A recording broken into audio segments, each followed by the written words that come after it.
Under the cool shade of a date palm, an elderly man named Safwan sat surrounded by a small circle of curious youth. His eyes, lined with age, still sparkled when he spoke of the old days, of moments when words of the Prophet guided the hearts of men and women alike. Among the listeners was a spirited young man named Idris. He had recently married, and though his heart was full of love, he often felt restless in the responsibilities of companionship. Safwan noticed the furrow of concern on Idris' forehead and decided to share a story. "Do you know, Idris," he began, his voice steady, "the Prophet once said, 'The best of you are those who are best to their wives, and I am the best of you to my wives.'" The circle went quiet. "Let me tell you about a man I knew, named Malik. He was brave in the marketplace, quick with his tongue, admired by his companions. But at home, his wife Nusayba often felt unseen. His words to her were short, his smile often reserved for others." Idris shifted uneasily. Safwan continued, "One evening, Malik returned home to find Nusayba quietly mending his cloak. She had burned her hand earlier while cooking, but said nothing. He muttered, 'You must be more careful,' and left it at that." Nusayba's eyes lowered, her silence deeper than her pain. Safwan paused, letting the scene settle in the minds of his listeners.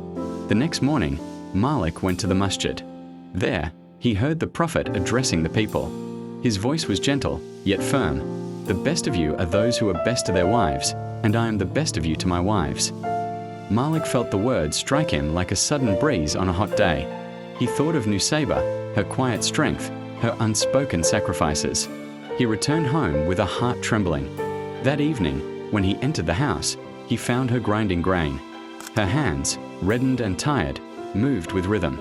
Malik knelt beside her, taking the heavy stone into his own hands. Nusayba looked at him, startled. "Let me help you," he said softly, "and forgive me, for I have not been the man our Prophet has asked us to be." For in that moment, she saw a change, a shift in his heart. Safwan's voice softened as he concluded. From that day, Malik began to treat Nusayba with gentleness. He spoke to her with warmth, listened to her stories, and shared her burdens. And the love between them became a lantern that others admired.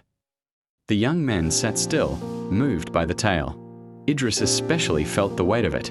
He thought of his own wife, Layla, waiting at home, perhaps yearning for the same tenderness. True strength, my sons, is to embody the words of the Prophet, "The best of you are those who are best to their wives." And under the date palm, the lesson lingered in the hearts of all who listened.